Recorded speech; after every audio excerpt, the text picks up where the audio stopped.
fake news media know that I just want to let them know, because there's few people more dishonest than these people, I will tell you that. And you have some very good ones.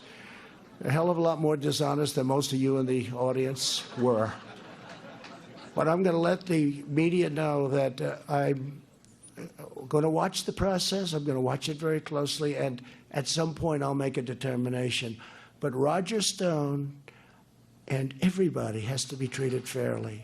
And this has not been a fair process, okay? Roger Stone sentenced to just over 3 years in prison today by Judge Jackson. A lot of controversy about this. Okay, the president weighed in last week after prosecutors asked for 7 to 9 years. They revised their request. Now he's getting 3, but there's been all kinds of jury misconduct. And a lot of people are still stumped about what or anything did Roger Stone do that warrants prison at all. Want to bring in our experts. We've got Vecchio, Republican strategist, attorney, author, and the book is called Code of Criminal Justice. It's excellent. Also, Rick Unger, host of The Rick Unger Show. He also is an attorney. All right. Rick, I know you lean left, but I know you're also a very reasonable man. How do you think Roger Stone has been treated overall by the criminal justice system? Your honest sense. Well, honestly, I mean, he was convicted of 7 felonies, while and this is kind of important, the recommended sentencing that the prosecution put out there, absolutely draconian. It is. But you know what? That's how the sentencing guidelines work for every defendant in the federal system. What I find to be disturbing is that everybody got all upset about it when it was their friend Roger Stone.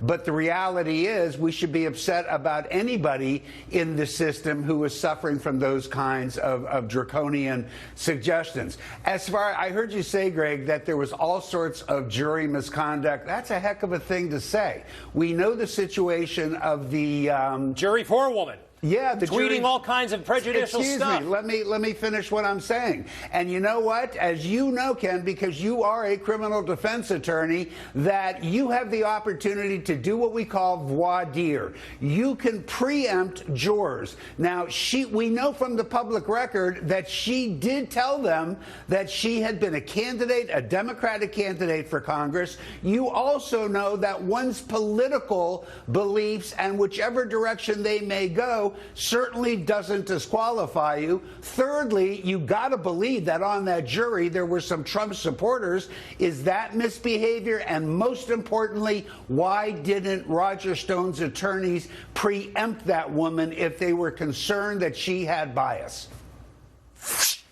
You know what that is? That's a layer of filth being peeled away from the Constitution that's been put on there by some very evil people from our professions, law, judges. Boy, way to not answer the question, Rick, give him a moment. Rick, give him a moment, please. Present company excluded.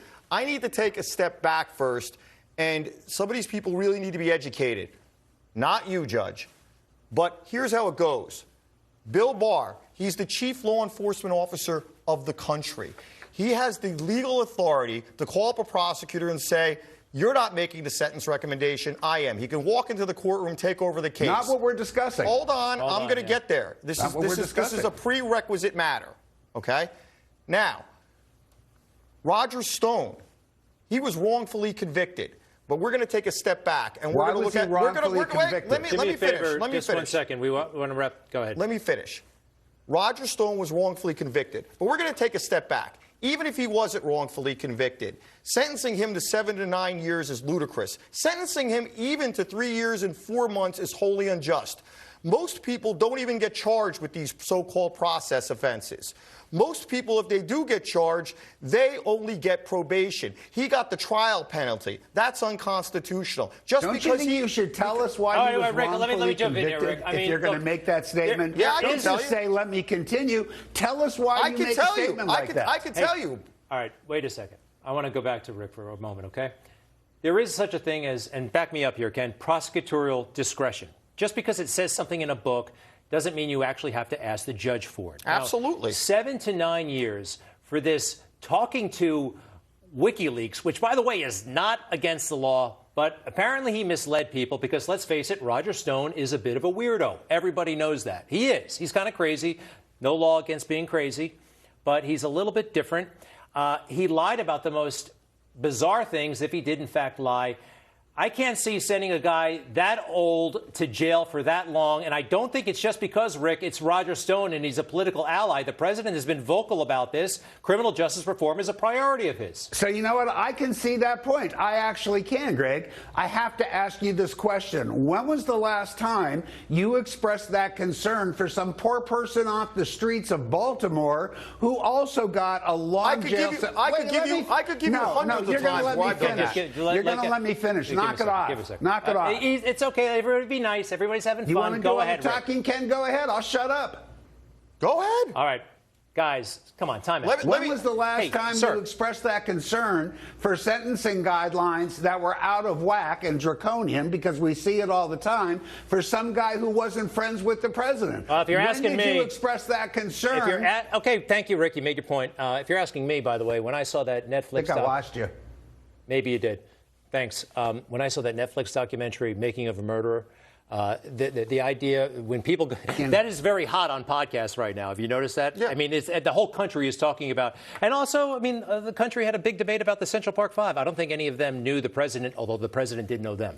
Look, I've made a career. If he's asking what I think and what I've done, I've made a career of supporting people who've been wrongfully convicted. That's why I went to law school, and I want to answer his square question. Why was he wrongfully convicted, Rick? Here's why he was wrongfully convicted. Because you had a woman that was sitting on the jury who had direct biases against Roger Stone, against President Trump, and she was the foreperson, and she's a lawyer. So why, by the way, if that's true, and I think it is true, it's been established, why didn't Stone's team notice that? They should have. Stone's team didn't notice it probably. Obviously, none of us were there. But they probably didn't notice it because the voir dire questions didn't elicit the response. And she may be guilty of a crime herself if she lied under oath and didn't reveal her biases. She was tweeting during the trial. Rick Unger, the microphone doesn't work down there. It literally was the microphone's fault. Nobody cut him off. Hey, Rick, you're there. We're out of time. Thank you so much. Ken was very respectful in his final 45 seconds.